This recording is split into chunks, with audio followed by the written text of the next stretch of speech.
Em tempos de fundamentalismos, nosso entrevistado é um buscador de diálogo entre as religiões. Nosso convidado é Faustino Teixeira, teólogo e professor titular aposentado de Ciência da Religião da Universidade Federal de Juiz de Fora, em Minas Gerais. Autor de diversos livros, ele é um estudioso da mística comparada, com interesse no cristianismo, mas também no hinduísmo, no budismo zen, no islamismo e por aí vai. Doutor em teologia pela Pontifícia Universidade Gregoriana de Roma, esse mineiro de 70 anos é um pensador original que transcende barreiras. Em suas reflexões, usa ensinamentos de filósofos, de acadêmicos, de santos, de profetas, mas também de nomes da música popular brasileira, de poetas, de escritores brasileiros. Ele não é padre, é doutor em teologia, mas é pai de 4 filhos, casado com uma médica, gosta de anjos, gosta de música e de literatura. Em meio a esses ventos fundamentalistas do nosso tempo, Faustino Teixeira ensina que a espiritualidade e a abertura interreligiosa podem ser, sim, veredas para a paz e o bem.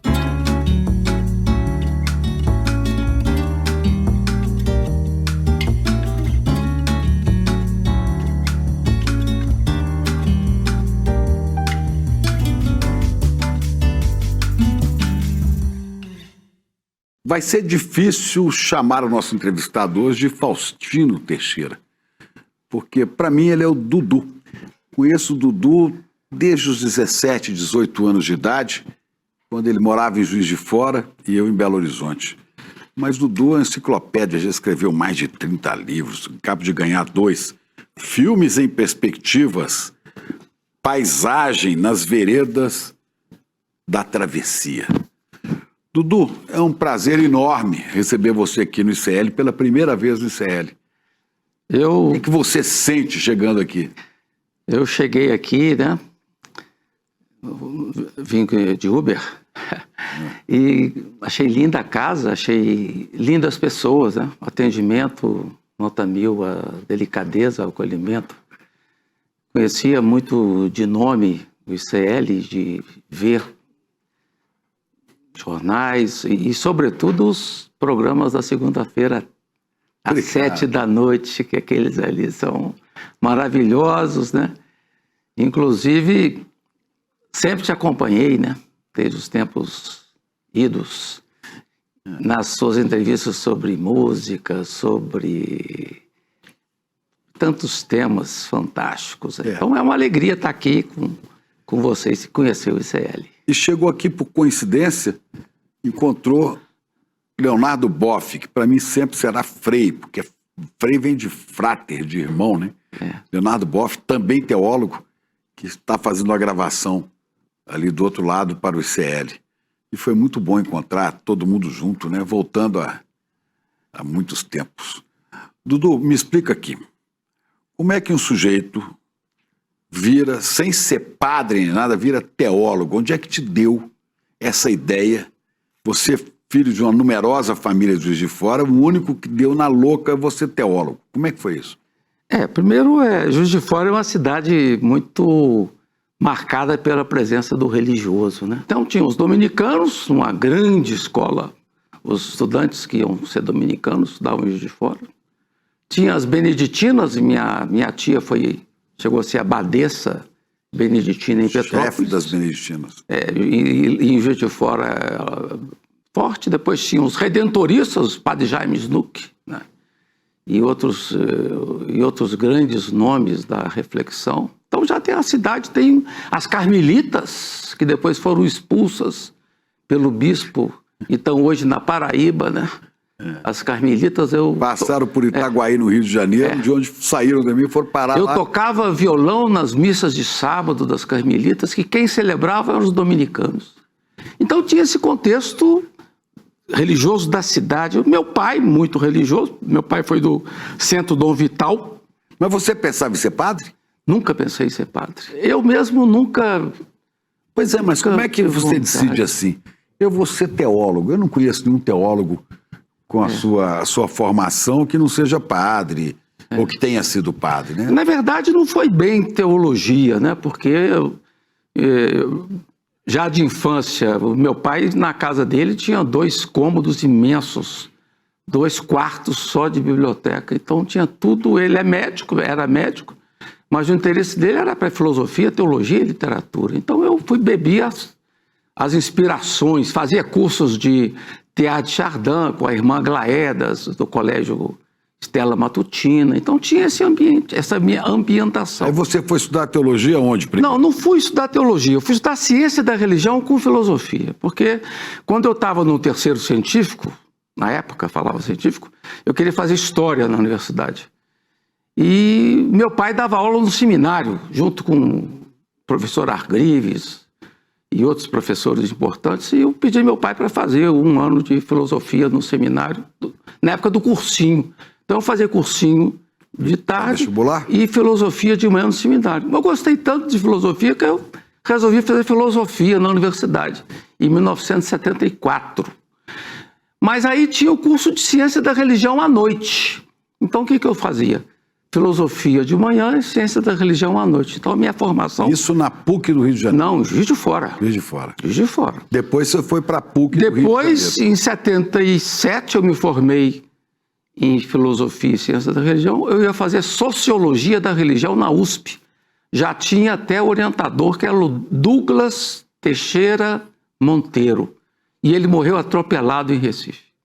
Então eu perdi a conexão. Aí o João Batista Libani falou, por que você não vai fazer teologia na PUC? Aí eu fui para a PUC, tive que fazer o nivelamento de ciência da religião para teologia e o mestrado em teologia.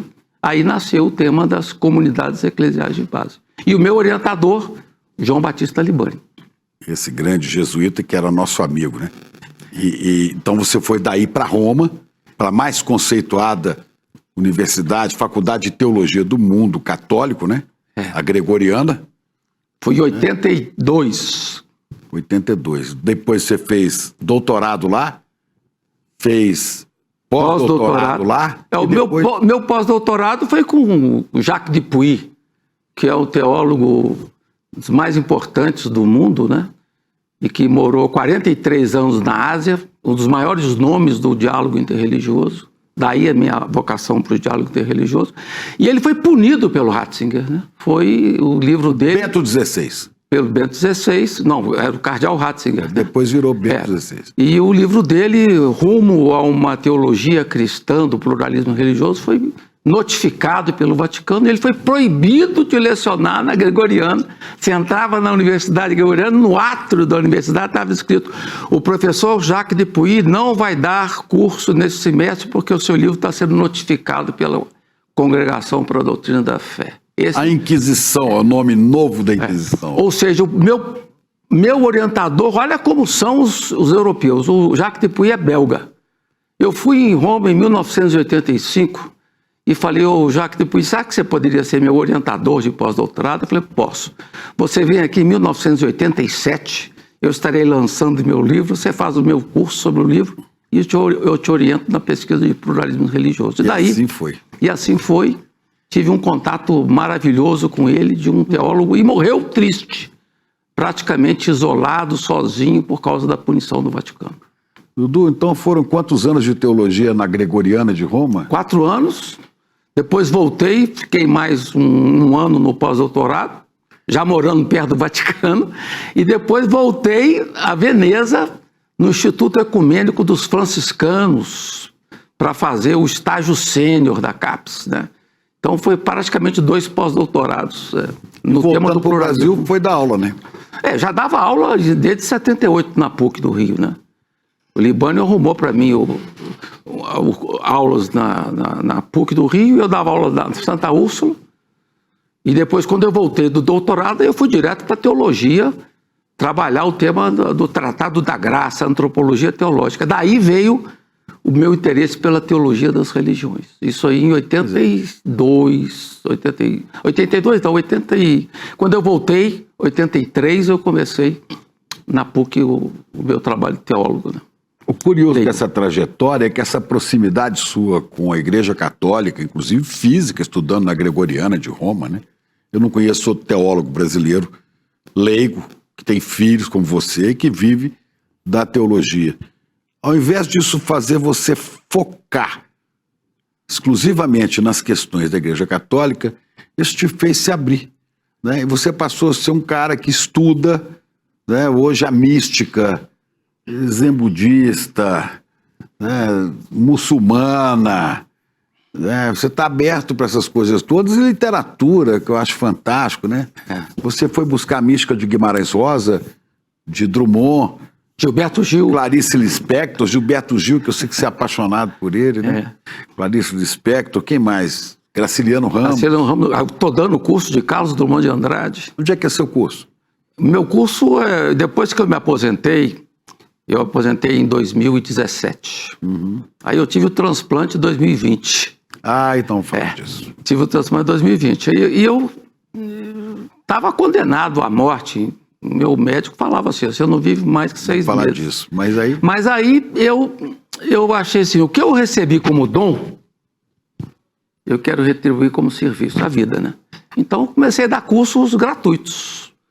E meu amigo Inácio Neutzlin, que é o diretor do Instituto Humanitas da Unicinos, Universidade do Vale dos Sinos do Rio Grande do Sul. Ele tem um dos canais que eu acho mais preciosos do Brasil, que é o Instituto Humanitas, o IHU Notícias, que é análise de conjuntura. Isso é caderno, localizável onde? Lá em São Leopoldo. Mas as pessoas podem ouvir. Tá tudo no YouTube, tudo no YouTube, aberto. Aí eu comecei Como é que acha lá? Põe IHU? IHU. E aí tem os eventos Faustino todos. Teixeira. Aí aparece tudo. Eu tenho um blog também, meu blog, Blogspot, né? Diálogos Faustino Teixeira, meu blog. Mas aí o Inácio abriu as portas do IHU para mim, para eu dar cursos. Aí eu comecei dando Grande Sertão Veredas, dei 2 cursos longos de 15 aulas. Pois é. Depois 4 cursos de Clarice Lispector. Depois 2 cursos, mais um curso de Guimarães Rosa dos Contos. E depois Fernando Pessoa. E agora Carlos Drummond de Andrade. Coisa fantástica. Isso é um lado, porque tem um cinema que que tem o cinema também. O cinema está também no IHU e estava no Paz e Bem, porque além do IHU, eu atuo no Paz e Bem com o Mauro Lopes. Né? O Instituto, né, um programa com o Mauro Lopes, também jornalista, né? E vocês faziam Paz e Bem, eu vi uma longa... 110 programas. Eu vi vários programas sobre Guimarães Rosa. Também. Mas você, nessa busca, você encontrou, de repente, uma parede na sua frente. E falou, será que dá para passar? A parede de uma doença que te colocou, né, no risco total de vida. Como é que foi isso? É muito bom, é bom assim, é muito bom. Fez um transplante fantástico. Eu estava no limite da idade, 65 anos era o máximo que você podia fazer um transplante de medula. E não é transplante alto, é transplante de doador. E meu irmão... Faz 5 anos. Meu irmão, que é botafoguense, eu tenho as células botafoguenses agora, 100% compatível, ele que foi doador, Henrique Teixeira. E a minha pega de medula se deu no dia de Santo Henrique, por isso que eles me chamam de Henrique II, né? E a minha medula, o meu transplante foi no dia de São João Menino, que é o Xangô Menino, é aquela famosa música do Xangô Menino, né? Então eu tenho um carinho muito grande por São João Menino e tenho um carinho muito grande pelo Henrique, meu irmão, que foi meu doador. Mas explica pra gente que não entende muito o que é isso. O que te levou a ter que fazer esse transplante? Explica. Olha, eu comecei para a gente entender. A minha doença começou em 2005, chamada policitemia vera. Eu fui num cardiologista, ele viu que eu tinha problema, os hematócritos estavam altos. Aí eu me mandou para um hematologista, que é o meu amigo, é um médico diferente demais, Ângelo Atala. Especialista em cinema, trabalhou comigo. Lá em Juiz de Fora. Juiz de Fora, então ele correu o risco, porque a minha doença era de policistemia vera, passou para mielofibrose, que é um câncer de sangue muito complicado, que fibrosa a medula. Então não pega, o transplante é perigoso. Quer dizer, a única saída era fazer um transplante. Para sobreviver, ele falou assim, você tem um fiozinho pequeno agarrado à vida, ou faz o transplante ou morre. E aí mandou eu vir fazer mais difícil, né, Dudu, é encontrar alguém que seja compatível para fazer doação de medula, né? Botei meus irmãos todos para fazer exame, só um foi compatível. Um foi. É raro isso, né? É, mesmo entre irmãos. Podia ser um flamenguista, mas não tem um irmão flamenguista, então vai botafoguense. E aí se recuperou logo? Aí, não, aí um processo é longo, porque o transplante é difícil. Fiquei mais de 40 dias sem ver a natureza, né? Você tem que ficar num quarto especial, ventilação especial, e foi no ano da Covid, 2020. Juntou tudo. Então, se eu pegasse Covid, eu estava fulminado. Então, eu tive que fazer transplante na época do Covid. Aí, quando termina o transplante, aí que vem as complicações, que é a rejeição do sangue, as células. Então, eu tive duas graves infecções, também quase morri durante outras internações.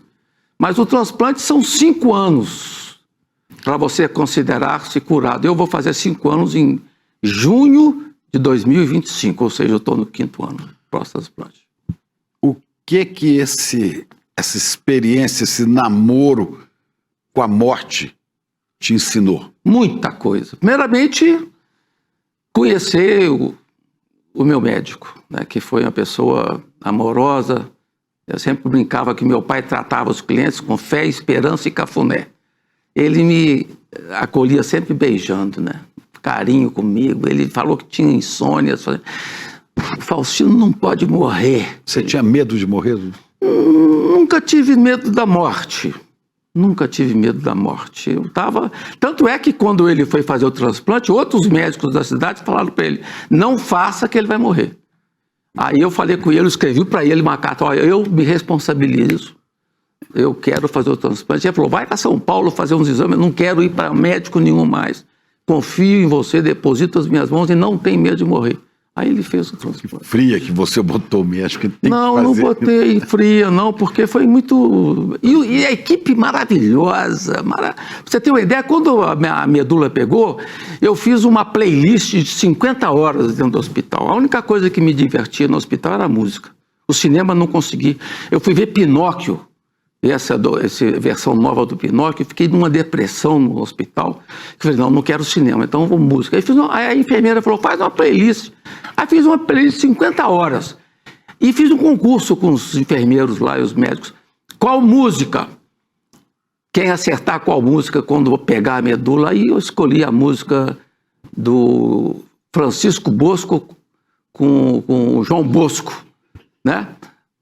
Que foi a música que quando a medula pegou, saí da cama com todos aqueles aparelhos e dancei um frevo com a enfermeira, na hora da pega da medula. Isso está no YouTube, né? Que fantástico. Mas o que acontece? O transplante, ele abre a sua cabeça. Você está perto da morte.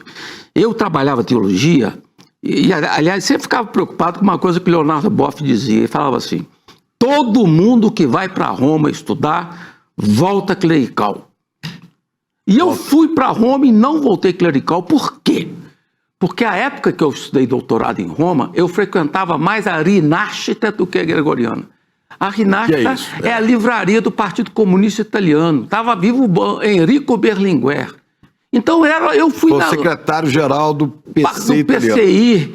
E eu fui no enterro do Enrico Berlinguer, eu convivi, a Teíta, minha esposa, foi aluna do irmão do Enrico Berlinguer no Instituto Superior de Sanitária em Roma.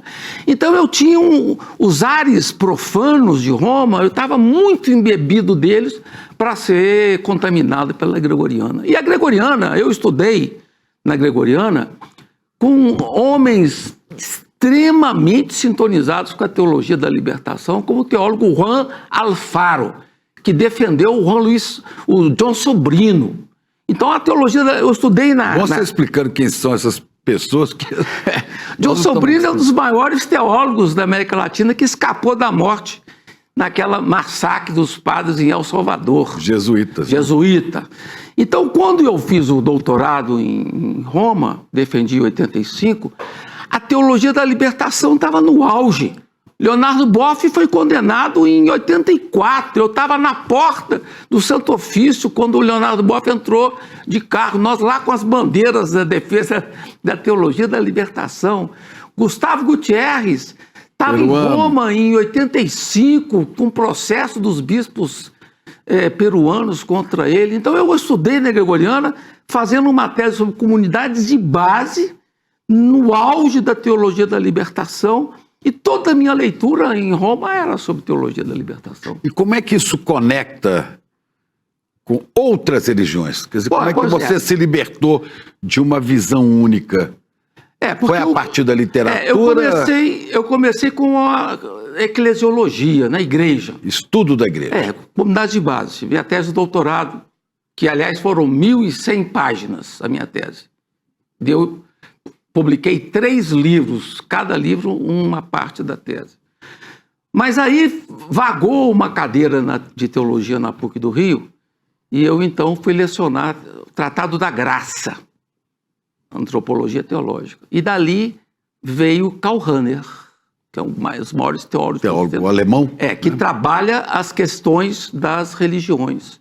Então eu fui abrindo de teologia para a teologia das religiões. Quando eu saí da PUC, em 1992, eu fiz concurso para a Federal do Juiz de Fora em 1989. Na banca estava o Leonardo Boff.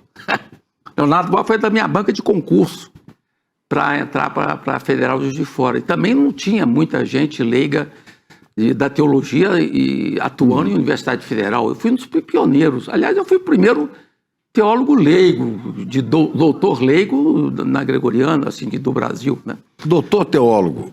Doutor, Então, aí, quando eu comecei a trabalhar a teologia das religiões, aí eu fui para o diálogo das religiões.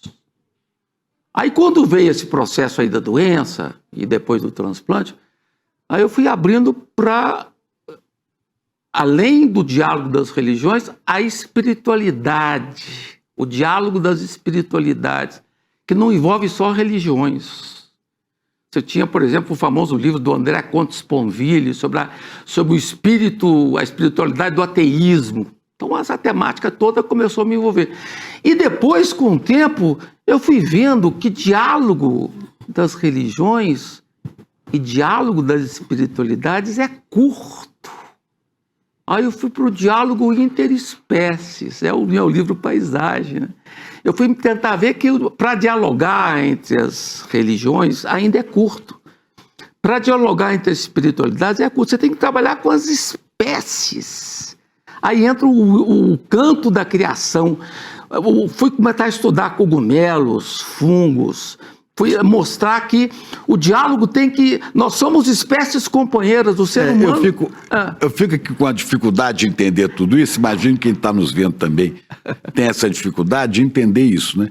Quer dizer, você, um teólogo católico que podia estar estudando a história de Jesus Cristo, dos santos, então você está pegando a natureza, outras formas de religião, né? Como é que você saiu desse trilho católico? Mas vai explicando, pensando que eu, do lado de cá, não consigo entender nada disso. Por exemplo, como é que você foi parar, foi descobrir outras formas de falar de Deus? Ou isso te afastou do conceito de Deus que a gente recebe? Não, pra você ter uma ideia, eu sou um apaixonado como você por Teilhard de Chardin, né? Um jesuíta francês. Teilhard de Chardin escreveu, tinha muitas amigas. E uma delas chamava Leontine Zanta, que era uma filósofa. E ele passou por uma crise eclesiástica em 1929, tremenda, crise de fé. E ele já era padre, hein? Já era padre. O livro dele, espiritual, que é o Meio Divino, foi proibido. Eles mandaram o Teilhard de Chardin para longe, para não ter influência em Roma, em Paris. E o Teilhard de Chardin escrevia para essa Leontine Zanta, e numa das cartas ele falou assim: as nossas igrejinhas nos afastam da terra. Então eu falei, eu tenho que ser um teólogo dialogal, não só o teólogo que fica fechado no mundo da teologia. O teólogo tem que dialogar com a realidade que está aí, igual o Papa Francisco fez com a Laudato Si. Com a política. Com a política, né? Então claro, a política sempre esteve presente, porque eu atuei muito no diretório acadêmico. Claro, e porque as igrejas e as religiões são terrivelmente políticas. Claro. Embora haja políticos que se digam terrivelmente evangélicos, por exemplo, mas as igrejas são terrivelmente políticas. É poder, é uma questão de poder. O meu trabalho com as comunidades de base, o meu campo de atuação Era em Volta Redonda com o Dom Valdir Calheiros, que é um dos grandes nomes da teologia da libertação. E foi um bispo, é bom a gente sempre explicar. Né? Foi um bispo da época da ditadura, de assassinato de metalúrgicos nas siderúrgicas de Volta Redonda. Ele denunciou isso, ele foi perseguido por isso. Né? E ele me acolheu, me deu um bairro lá em Volta Redonda, né? Jardim Belmonte, onde eu acompanhei as comunidades de base, os clubes de mães, aquela época quente, né? 1982, 83, o auge das SEBs. E é claro que... Você já casado. Já casado. Vamos falar, esse é o novo padre que veio para cá, né? Então tive e acompanhando os encontros intereclesiais de SEBs, né? Porque são muito importantes. Das comunidades eclesiais de base. Mas aí do campo das religiões, eu fui para a mística das religiões. Então, o que é a mística? Troque miúdos. A mística é o ar que nós respiramos. Para mim, as melhores definições de mística, quem deu foi o grande monge trapista Thomas Merton, que morreu na Tailândia. Eletrocutado, né? Morreu eletrocutado na Tailândia. Mas por um acidente. Foi tomava um banho num banheiro elétrico e pegou um fio escapado. Ele estava dando uma palestra sobre cristianismo e marxismo. No intervalo, ele foi descansar no quarto. Em Bangkok. Em Bangkok. Aí encostou no ar-condicionado desencapado e teve um choque e encontraram ele morto no quarto. E ele estava dando uma palestra sobre marxismo e cristianismo. E ele recebeu autorização, porque os trapistas não podem viajar, nem escrever. Que são os trapistas? Vamos explicar. É uma ordem religiosa do cristianismo muito importante, que está relacionado a um grande nome, que é o Bernardo de Claraval. É uma ordem que as pessoas... Ordem religiosa. Uma ordem religiosa que os monges não podem sair. É uma vida de oração e de trabalho no campo. Fechada. Enclausurada. Enclausurada. Mas ele recebeu... E de meditação, isolamento, né? E prática no campo. E tem os grandes mosteiros trapistas no mundo, né? E ele então recebeu a autorização para escrever e autorização no final da vida para viajar para a Ásia. Tanto é que o livro póstumo dele chama Diário da Ásia. E ele encontra com o Dalai Lama, encontra com outras grandes lideranças religiosas e abre o campo do diálogo do cristianismo com o budismo. Com a mística, que você começou a falar da mística, Justamente, né? A mística, eu fui através da mística cristã, meus primeiros estudos foram São João da Cruz, Teresa de Ávila, Mestre Eckhart, e daí eu fui para a mística islâmica, né? Trabalhei com místicos importantes como Rumi, Attar, Al-Hallaj, que aliás eu acabei de fazer a tradução de 50 poemas do Al-Hallaj, o Divan de Al-Hallaj, que viveu no século IX, X, foi um dos pioneiros muçulmanos. No ano 800, 900. Ele que falava essa famosa frase, né? Não se apegue unicamente a uma religião, as religiões são apenas ramos de um mesmo tronco. Viva a experiência da substância, que essa é fundamental. Se você se fixa numa igrejinha, você acaba perdendo a realidade dos bens que estão esparramados nas várias experiências espirituais. Aí Guimarães Rosa, que você gosta tanto, né? Guimarães Rosa fala assim, sobre a religião dele: eu sou igual ao compadre meu Quelemem, que reza na igreja dos crentes, nas igrejas dos padres, nas igrejas dos espíritas. Não é mais ou menos assim? O Riobaldo Tatarana, que o Grande Sertão Veredas é um monólogo, é o Riobaldo que aposenta de jagunço e que conta a história dele. E na história dele a religião tem um papel fundamental. Tanto é que... E o mestre espiritual do Riobaldo é o Quelemem. E o Riobaldo então falava, uma religião para mim não basta. Eu rezo em todas. Eu sou preenchido por todas as religiões. Nenhuma, toda sombrinha me refresca. Então a espiritualidade do Riobaldo é uma espiritualidade eclética, é uma espiritualidade que aprende. Inclusive ele dizia assim, as mais fortes rezas são as que vêm de longe. Não importa de onde venham as rezas, são elas que nos ajudam a enfrentar a travessia, né, com coragem. Então o Riobaldo, ele aprendeu a experiência da coragem e do amor à natureza na sua relação com o Diadorim, né? Agora você veja um médico mineiro, um baita intelectual, João Guimarães Rosa. Eu vi uma entrevista dele, está aí na internet, uma entrevista dele para a TV alemã. Muito bonito. Alguém perguntou a ele sobre, o repórter perguntou a ele sobre o que era o Grande Sertão Veredas, dos livros mais fantásticos já escritos em qualquer língua. Aliás, só pode ser em português, porque eu não sei como é que alguém conseguiria traduzir aquilo. Tentaram, né, para outras línguas. A melhor tradução do Grande Sertão Veredas está em alemão. E a italiana também. A americana é Mas muito conseguiram fraca. traduzir? Conseguiram. O alemão. Bom, o Guimarães Rosa falou, bom, o que é o Grande Sertão Veredas? Ele falou assim, uma pergunta sobre se Deus existe ou se o diabo existe. Quer dizer, tudo aquilo ali é uma busca espiritual, mística. Foi isso que te encantou cara no Rosa? Quando eu fiz o transplante, logo depois eu fiz uma viagem de navio e eu levei um livro só. Uma viagem de navio do Rio de Janeiro para a Europa. Levei o Grande Sertão Veredas, única coisa. Mais nada. Ninguém faz mais viagem de navio do Rio de Janeiro para Eu fiz 4. Veneza. E você ir lendo Alto Mar. Fui E lá navegar. E o que aconteceu comigo com o Grande Sertão Veredas? O que aconteceu? Aconteceu que nós, na Igreja Católica, a gente teve sempre uma ideia, que é um pouco complicada, de achar que lá no fundo de nós mesmos existe a bondade. No fundo de nós mesmos. Né? E o Grande Sertão Veredas me mostrou o outro lado da medalha. Que, como fala o meu grande mestre intelectual, que é o Antônio Cândido, né? Um dos maiores estudiosos do Guimarães Rosa, nós, na verdade, não somos só pontuados por essa dimensão da graça que habita no nosso mundo. Bondade, de Deus. Existe também a maldade. Quer dizer, nós somos radicalmente marcados por uma ambiguidade fundamental. Temos dentro de nós, ao mesmo tempo, o vapor do mal e a vozinha do bem. E esses dois termos são de Guimarães Rosa. Guimarães está lá no Grande Sertão Veredas. O Riobaldo Tatarana foi sempre atordoado pela vozinha do mal.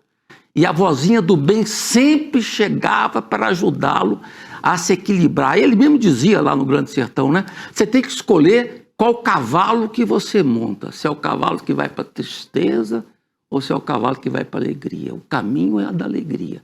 Mas para poder chegar na alegria, você tem que lidar com as forças do mal que estão dentro de você. A ponto do Riobaldo ter que fazer o pacto com o demo na encruzilhada, meia-noite, sozinho. Diadorim queria acompanhar o Riobaldo e o Riobaldo falou para Diadorim assim, não, Diadorim, a aguinha tem que gruguejar sozinha. Então ele vai para a encruzilhada, chega na encruzilhada, aquele friume, expressão do Guimarães, aquele frio, ele grita, Satanás! Não aparece ninguém. De novo, Satanás! Não aparece ninguém.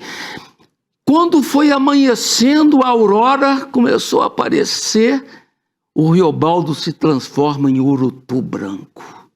E é o urutu branco que vai conseguir... É uma cobra venenosa. Que vai conseguir atravessar o liso do Sussuarão para derrubar o Hermógenes. Ou seja, o Riobaldo teve que fazer o pacto com Demo para poder vencer o mal. E onde é que fica Deus nisso? Existe Deus?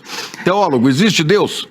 Você tinha perguntado antes, eu vou emendar uma na outra. O que é espiritualidade e o que é Deus para mim, né? A espiritualidade, diz Thomas Merton, é atenção. Espiritualidade é viver no tempo, atento aos sinais do tempo. Espiritualidade não tem que ver necessariamente com igrejas, com religiões. Espiritualidade é o modo de ser marcado pela atenção. O Thomas Merton, no diário dele, fala assim, estar presente no tempo. atento aos pequenos sinais do cotidiano. Quer dizer, a vida espiritual não tem nada de transcendental. A vida espiritual é profundamente imanente. É a imersão radical no cotidiano. Na vida normal, na vida como comum. fala o Teilhard de Chardin, você tem que estar inserido na matéria. Deixar-se embriagar pela matéria. Isso é vida espiritual para mim. Então, vida espiritual, você quebra a dicotomia natural sobrenatural. Os budistas nunca falam em transcendência. Perguntaram uma vez para o mestre Dogen, o que os seus mestres faziam? Ele responde, meus mestres bebiam chá e comiam arroz. Isso é vida espiritual. Thich Nhat Hanh, o grande monge vietnamita que lutou na Guerra do Vietnã, que resistiu à Guerra do Vietnã, ele falava, a meditação se faz descascando laranja, lavando louça. Santa Teresa também falava, né? Falava para as irmãzinhas lá no livro, o grande livro de Santa Teresa, falava para as irmãzinhas assim, a gente reza lavando panela. Fala, irmãzinhas, vocês que estão aí encapotadas na oração, Deus não quer isso. Deus quer obras, Deus quer ação, Deus quer vida. Mesmo que seja lavando panela. É claro, o mais fundamental da vida espiritual é o amor, é o ágape. Como falou o Papa Francisco de forma maravilhosa. Papa Francisco vai falar o quê? Deus não é católico, Deus nunca foi católico. Quer dizer, Mas os católicos acham que são donos de Deus. Não são donos de Deus. Isso é o que eu mais estudei na vida, foi justamente isso, na minha teologia, é que nenhuma religião se apropria do mistério maior. Outro grande místico muçulmano, Ibn Arabi, de Múrcia, ele falava assim, eu creio em todas as religiões, eu as professo todas. Quer dizer, quem vive a experiência do mistério está sempre atento aos sinais do mistério que brilham em qualquer lugar. Não tem lugar nenhum que é privilegiado para viver a experiência do mistério. Até Jesus, o meu grande teólogo Karl Rahner, falava num dos livros dele, escritos de teologia, né, fala assim, Jesus também viveu a bem-aventurada ignorância de Deus. Que coisa. Então, e se você... Eu já vou misturar Guimarães Rosa, que você está falando, com Gilberto Gil, né? Você tem que, para encontrar a revelação, você tem que revelar, que é dos véus, né? Você tem que tirar os véus e encontrar a coisa crua, pobre. Se eu quiser falar com Deus, Gilberto Gil. Gilberto Gil, se eu quiser falar com Deus. A ideia de sagrado, né? O sagrado está por aí. O mistério não está fora do nosso alcance. Vai lembrando os pedaços das letras de música que eu sei que você canta todas. Na colhida das mãos, né? Para você poder falar com Deus, diz Gilberto Gil, você tem que desapegar dos nós. Quer dizer, quem está cheio desatar os nós. O Frei Beto sempre falava uma frase que eu gosto muito, ele falava assim, né? Quem está cheio de si não consegue fazer experiência de Deus. Porque não se deixa encher pelos outros. Pelos outros que estão aí do nosso lado. Quer dizer, a experiência do amor a Deus, ela não se desloca em momento algum do amor aos outros. Aliás, o Karl Rahner fala isso. É no amor aos outros que se desvela a experiência de Deus. E não espere que Deus vai vir do além para te preencher. Nada, Deus vem das pessoas que estão ao seu redor, né? Das coisas, né? Como elas são, né? E é interessante que se quiser falar com Deus, o Gilberto Gil, vai lembrando a letra. Tem 3 momentos, né? O primeiro momento é bem jesuânico, né? Qual é? O primeiro momento da a gente não lembra. Se eu quiser falar com Deus, o que ele diz? Primeiramente ele vai falar o despojamento. Você tem que desapegar dos nós, você tem tirar que sandálias, sapatos. E depois no final, vocês podem notar que no final ele vai desdobrando do cristianismo até chegar no budismo.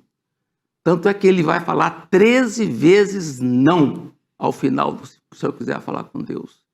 Justamente porque no horizonte da experiência mais radical de Deus existe o nada.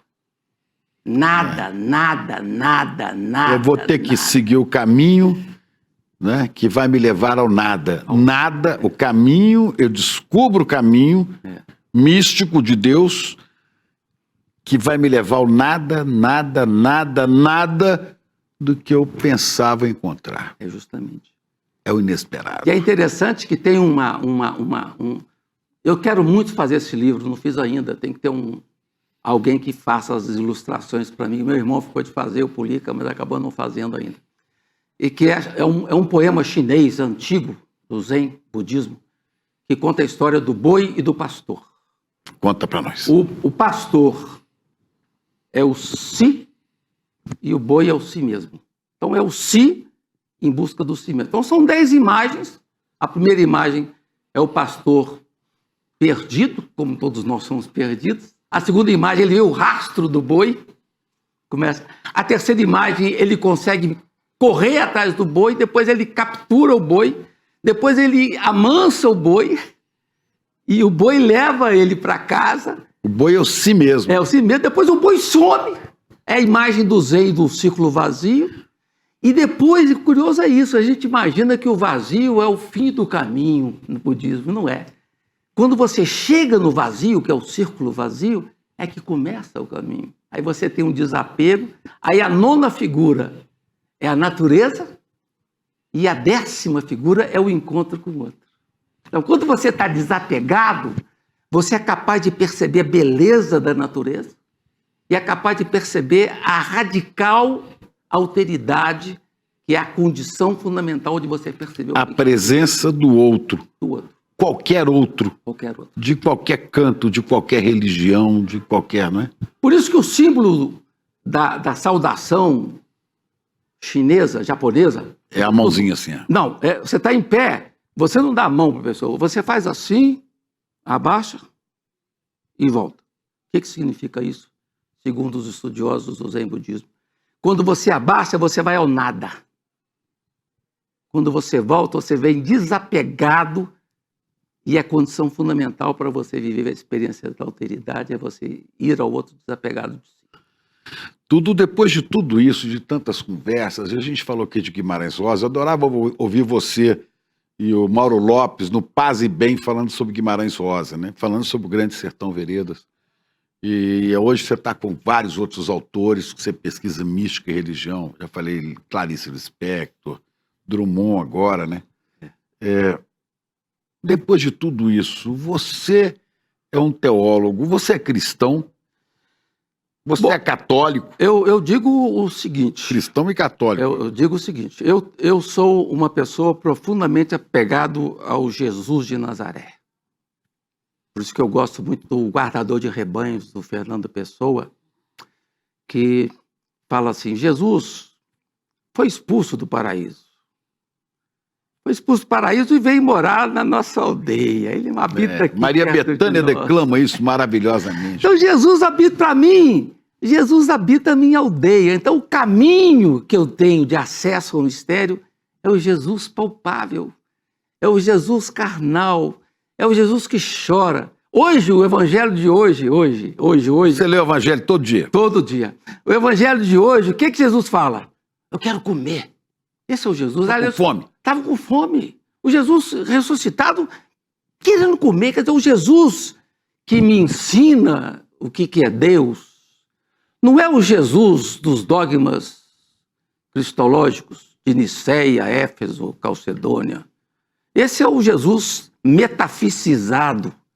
O Jesus que me toca, que é o mesmo Jesus que toca o Francisco, é o Jesus narrado pelos evangelhos.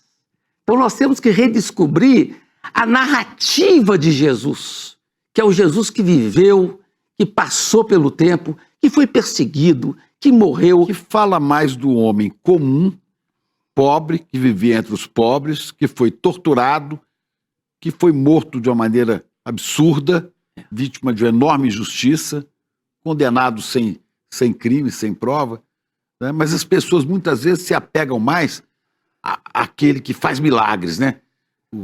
o Deus Ou Todo-Poderoso. consubstancial ao Pai, né? Quer dizer, nós temos que entender o Jesus consubstancial a nós. Consubstancial quer dizer, fazendo parte da nossa substância. Né? Então, eu acho que o que me encanta, por isso que eu aconselho para todas as pessoas, um dos mais lindos livros sobre Jesus foi escrito por um português chamado Antônio Pagola, que analisa o Jesus histórico, o Jesus narrado. Eu acho que esse é o caminho que me leva a Deus. Eu tenho uma visão pessoal... As pessoas, desculpa, na religião, eu quero saber de sua visão pessoal, não perca não, segura aí. As pessoas estão sempre mais à procura do Filho de Deus, que é Deus na vida nossa, e que é o cara que faz milagres, é o cara que... Não é? Outros falam que é o Deus Todo-Poderoso, o Senhor dos Exércitos, acho isso horrível, né? Uhum. O meu orientador, que viveu 43 anos na Ásia e voltou com a cabeça bastante transformada, ele trabalhava cristologia, que é o estudo de Jesus Cristo. E ele foi punido por uma expressão que ele falou assim: você não pode dizer que Jesus é absoluto. Só Deus é absoluto. E Jesus não é Deus. Jesus é o enviado de Deus, na expressão linda do Comblan, né? Quer dizer, existe ao mesmo tempo Joseph Comblan, uma grande proximidade de Jesus com Deus e, ao mesmo tempo, uma grande distância de Jesus com Deus. Então, você tem que colocar Jesus no seu devido lugar, né? De portador da boa nova do reino de Deus. Então, essa visão que eu acho que é a visão que se compagina mais com a expectativa do humano. Mas é mais possível de ser vivenciado quando é mais gente igual a gente. Claro. Porque se for como Deus igual a Deus, está inacessível para mim. Né? Foi aquilo que nós aprendemos com Dom Helder Câmara, né? O outro é o sacramento de Deus. Sacramento, sinal, é claro. visível. Quer dizer, igual o Frei Beto, quando estava preso com Ivo e Fernando, ele fazia uma leitura da consagração, né? Quer dizer, o que é o pão, o que é o vinho. Tem a Chardin na China, né? O pão é toda energia, o vinho é toda energia que pulsa no mundo e o pão é toda a matéria do mundo. Então, nós temos que celebrar a missa sobre o mundo. Então, quer dizer, Jesus é alguém que nos ensina a celebrar a missa sobre o mundo. Então, nós não temos que, através de Jesus, fugir para as metafísicas distantes. Por isso que eu não gosto muito de uma fixação metafísica de Jesus. O que é isso? Que é justamente colocar essa ideia de que esquecer o lado humano de Jesus. Colocar só Jesus, um Jesus divinizado, totalmente distante da história, que tangenciou a história, nunca abraçou a história, nunca encarnou na história. Essa visão permanece viva. E de alguns que se apegam às Escrituras e veem Jesus, né, no trono do juízo final, mandando-os para o inferno, outros para o céu. Né? Tá, mas qual que é o nosso grande mandamento que Jesus ensinou para a gente? Está lá em Mateus 25, né? Quer dizer, onde é que você me viu? Tive fome e me deste de comer, tive sede e me deste de beber, estive preso, me visitaste. Estava nu e me vesti. O Rumi, eu termino aqui com o Rumi, que é muito bonito. Diga que místico, muçulmano e sufi. Ele falava assim: homens e mulheres aparecerão trêmulos diante de Deus. Eu irei tranquilamente, mostrarei minhas mãos e lhe direi: interrogue-as, elas te responderão. O Dom Pedro Casaldáliga, bispo de São Félix do Araguaia, poeta catalão, né, que eu tive o privilégio de conhecer, dizia: e no dia do juízo final, Deus vai me perguntar alguma coisa assim: e você? O que você fez? Aí eu abrirei meu coração cheio de nomes. Nomes de pessoas. Está aqui. Meu coração cheio de nomes. Mas eu acho, então, com isso, Chico, que se você quer ser um teólogo hoje, século XXI, você não pode estar fechado nas igrejas. Nenhuma delas? Nenhuma delas. O teólogo tem que estar ouvindo a beleza do mistério em todo lugar. Como diz lá o Papa Francisco, o mistério está no orvalho, o mistério está na folha, o mistério está no rosto do pobre, na Laudato Si, ele fala, né? Então, mas o teólogo ele tem que ser uma pessoa fora de casa. Aliás, o que o Papa Francisco sempre falou, a igreja em saída. Eu diria que a teologia em saída. A teologia tem que sair da teologia para respirar o mistério de Deus. Tem que sair dos grandes templos, tem que sair dos conventos, dos seminários, da estrutura vaticana, e onde estão as pessoas. Não precisa sair. Eu acho que você pode... Eu falo sair nesse sentido, de se desapegar disso. Tem que estar atento. Por isso que eu falo, se a teologia fica fechada dentro das igrejinhas, como diz o Teilhard de Chardin, ela se empobrece. Eu acho que depois que eu descobri, uma pena, mais velho, né, a força da literatura, do cinema, eu acho que isso foi um grande enriquecimento para a minha visão teológica. Então, hoje eu acho que eu respiro o ar fundamental da liberdade. A palavra que o nosso grande mestre João Batista Libânio mais gostava de falar. A coisa mais fundamental para o cristão é a liberdade e a autonomia, né? Você poder dizer o que você pensa com tranquilidade, sem medo das punições ou dos muros. Como diz lá o Paulo César Pinheiro, quando o muro separa, uma ponte une. Então a gente tem que ser contra os muros. O muro caiu, olha a ponte da liberdade guardiã. O braço do Cristo horizonte abraça o dia de amanhã. O que virá. Para terminar, nós estamos em tempo de mudanças no comando da Igreja Católica. Você tem esperança que isso vai dar em algum lugar? Eu tenho muita preocupação.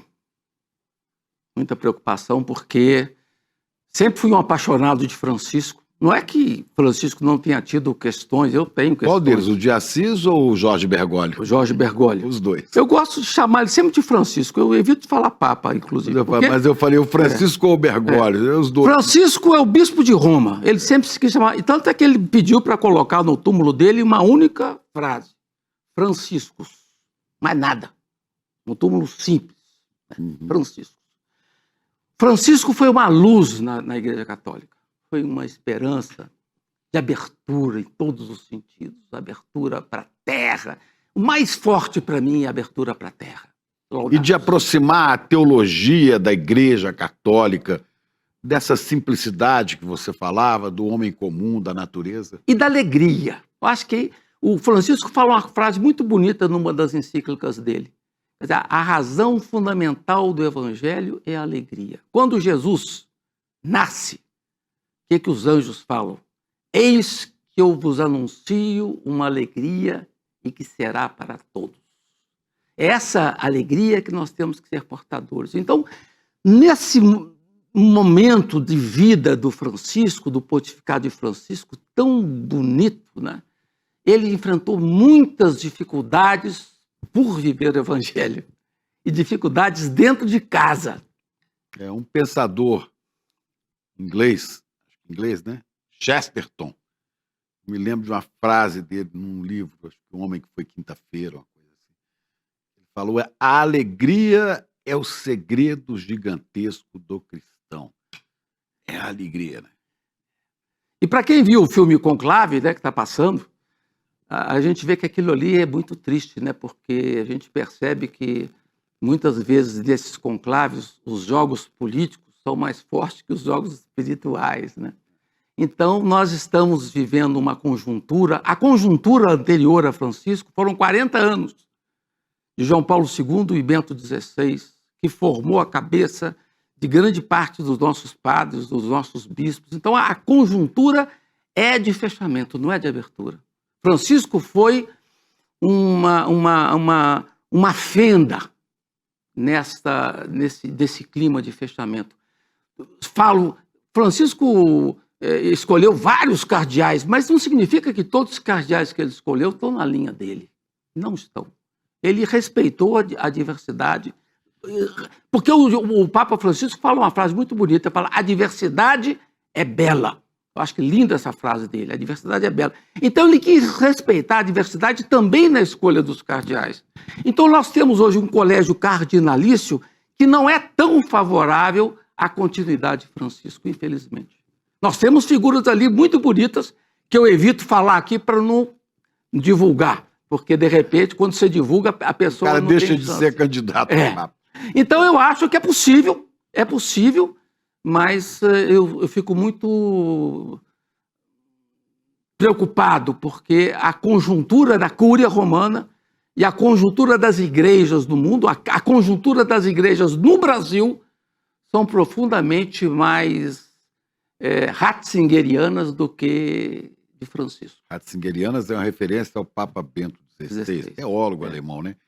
Mas muita gente me perguntava aí por esses dias, desde a primeira vez que o Papa Francisco foi internado, né? Que eu falava sobre a importância dessa transição na Igreja Católica, e as pessoas, Chico, você é preocupado com essa coisa da religião, e muitas vezes a pessoa até é uma pessoa que não crê, que não tem uma religião, né? E eu dizia, não, eu sou preocupado com o mundo, com a vida, né? O Papa morreu, o Papa Francisco, 200 chefes de Estado vão ao sepultamento dele. 200. Eu quero perguntar qual líder político ou filosófico, ou o que seja, que atrai 200 chefes de Estado, inclusive alguns, como Donald Trump, que odiavam esse cara, né? Mas estão lá. Isso revela uma importância desse sujeito religioso chamado Jorge Bergoglio, Francisco, uma importância enorme, né? Não só na pessoa dele, mas na instituição. Ele é o líder, o Papa é o líder, né? O presidente dos Estados Unidos é o líder contestado por muitos de 300 milhões de estadunidenses. O Papa é o líder de 1 bilhão e 300 milhões de católicos e admirado por gente de outras, né, outras religiões. Por que o Papa... Bastante, inclusive do Oriente também, né? É admirado e respeitado. Por que ele é admirado? Eu coloco 3 coisas ou 4 coisas fundamentais. Primeiramente, por ser um Papa que acolhe as diferenças. Ele respeita as diferenças. Ele começa o pontificado em Lampedusa, né? O coração deles, os migrantes. Lampedusa é o lugar de onde chegavam os imigrantes, que muitos morriam na travessia dos países árabes, dos países do norte da África. Ele escolheu abrir o pontificado em Lampedusa e a primeira viagem que ele fez foi ao Brasil. É muito significativo isso. E a beleza da alegria das pessoas. Então é um Papa da acolhida, é o Papa da alegria, é o Papa do Evangelho. Todos os trabalhos que ele faz, ele não fica citando encíclicas, ele cita só o Evangelho. As audiências semanais dele na quarta-feira, as reflexões que ele faz são de uma beleza única. Tanto é que o Marco Politi, que é o maior estudioso do Vaticano... Marco Politi é um jornalista que há 54 anos ele foi correspondente do jornal importantíssimo, La Repubblica, da Itália, no Vaticano. Ele, inclusive, escreveu um livro chamado Francisco entre os Lobos, que saiu em português. Raivosos ao redor dele. Mas ele falou que, se você quiser entender a grande mensagem do Papa Francisco, é ler as meditações que ele fez na Via Crucis, agora na Sexta-feira Santa. A Via Crucis é a Via Sacra. A Via Sacra. Né? São lindas. Percorrer momentos da paixão e da morte de Jesus. Ele quis, contrariando todos os conselhos médicos, ele saiu, sem poder sair, para se despedir do povo na Praça de São Pedro. Essa é a beleza do Papa Francisco. Professor Faustino Teixeira, meu querido irmão Dudu, é muita informação, é muita coisa, né? Mas você está envolvido com isso tudo. Você sugeriu aqui um filme, Conclave, né? Eu te pediria a sugestão de livros para quem quiser pensar na espiritualidade, né? O que você sugeriria que a gente lesse? Nesse momento da morte do Papa Francisco, eu sugiro o filme do Wim Wenders, Um Homem de Palavra, sobre o Papa Francisco. É de uma beleza única. É encontrável por aí? Saiu fácil acesso. Né? É um dos mais lindos filmes sobre o Papa Francisco, do grande diretor de Paris, Texas, de Asas do Desejo, que é o Wim Wenders. livros de análise da igreja, eu acho os melhores trabalhos do Marco Politi. E acompanhe no Instituto... Francisco entre os Lobos, uma revolução silenciosa. A Solidão de Francisco, é outro livro dele. Acaba de sair um livro do Marco Politi em francês e alemão que chama O Incompleto, para mostrar que o pontificado não se completou, né? Tem que completar. Mas fora a questão estritamente religiosa, você recomenda, claro, Grande Sertão Veredas? Grande Sertão Veredas, para o momento que nós vivemos, Sentimento do Mundo, do Carlos Drummond de Andrade, eu tenho Duas Mãos e o Sentimento do Mundo. Eu acho que isso que é a mística. Clarice Lispector. O que é a mística? É Duas Mãos e o Sentimento do Mundo. Clarice Lispector, aconselho muito Paixão segundo GH, que ela vai viver a experiência de beber. Quer dizer, a razão fundamental nossa hoje, Chico, e quem fala isso é o Davi Copenaua, Ailton Krenak, Bruno Latour, né?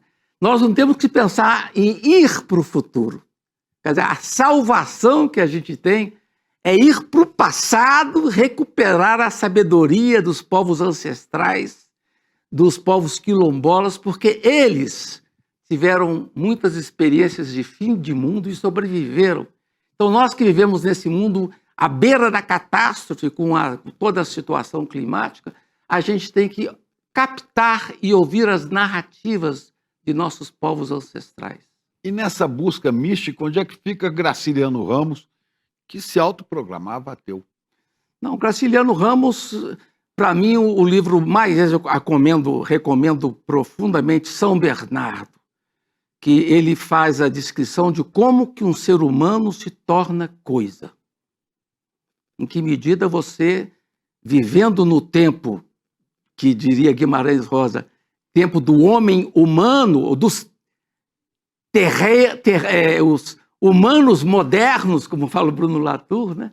Quer dizer, essa maquinação humana, essa pegada humana violenta do antropoceno, desse tempo do domínio humano terrível sobre a terra, sobre a natureza. Quer dizer, o Graciliano Ramos, ele nos ajuda a lutar contra o que a gente chamaria de reificação, do grande risco de tornarmos coisas. Rei no sentido latino da palavra res, de coisa, né? Coisa, não de rei, majestade, não. Reificação, coisificação. Eu acho que o Graciliano Ramos, ele inclusive cunhou uma expressão muito bonita chamada homem subterrâneo. Todos nós temos dentro de nós um bicho subterrâneo, que pode despertar a qualquer momento. O Guimarães também diz, o ódio não tem razão, ele brota. Então a gente tem que lutar contra o ódio. E isso aí eu acho que é a grande mensagem que o Graciliano Ramos traz para nós. Com seus Vidas Secas é uma das peças mais preciosas da literatura brasileira, onde a cachorra-baleia é a grande personagem fundamental, né? Bom, eu acho que a gente está terminando aqui uma conversa extremamente rica, densa, complexa, para muita gente confusa, né? Mas é assim que é a vida, né? Ao mesmo tempo que é extremamente simples, né? E eu sugeriria para você que, se gostou, procure mais nas redes, né, do YouTube e tal, procure mais Faustino Teixeira, tem uma série linda chamada Paz e Bem, dele com Mauro Lopes, falando sobre literatura e, naturalmente, sobre vida e mística, né? Eu tô com um programa agora no Paz e Bem, toda terça-feira, 6 da manhã, chamado Paisagens. Onde acha isso? Isso está no... Como é que você põe na busquinha lá, na lentezinha? Coloca Paz e Bem. Paz e Bem, Paisagens, Faustino Teixeira. Toda terça-feira, 6 da manhã, e tá no YouTube, tá? Não apaga. É muita coisa. Desculpem se essa coisa para você ficou complicada demais, ou se a gente se perde, mas é me perdendo que eu tenho a chance de encontrar. Que bom encontrar você, querido. Tá alegre. Bom demais. Jornalismo de verdade coloca o interesse do público acima de qualquer outro. Essa é a gravidade da situação. Como que a gente hoje, que tem imagens imediatas do que se passa, aceita uma coisa dessa? Incomoda os poderosos. Ele me viu, olhou no meu olho, já mandou ele atrás de ti. Cadê a prevenção? A gente entrou agora numa cruzada contra esse crime das tais apostas esportivas. Jornalismo de verdade não se omite nunca. Está sempre ao lado da democracia. Que eu já falei várias vezes, né? Sobre como o Cid omitiu e até mentiu algumas vezes. As urnas, elas funcionam. A denúncia foi recebida por unanimidade. Não descansa, porque a notícia também não. A gente está subindo uma trilha no meio do mato. É um lugar perigoso também, porque é esse tipo de pedaço de terra que acabou deslizando lá para baixo, né? Então a gente está prestando atenção e está subindo para mostrar lá de cima. Jornalismo de verdade denuncia as injustiças. Um grupo de pessoas cada vez maior está sendo trazido e despejado aqui do Paraisó. Jornalismo de verdade é livre, sem patrocínio, sem monetização e com independência para dizer o que precisa ser dito. O ICN só pode fazer jornalismo de verdade graças ao apoio da comunidade corajosa que luta ao nosso lado. Faça parte da comunidade do ICL e apoie a nossa luta pelo jornalismo de verdade.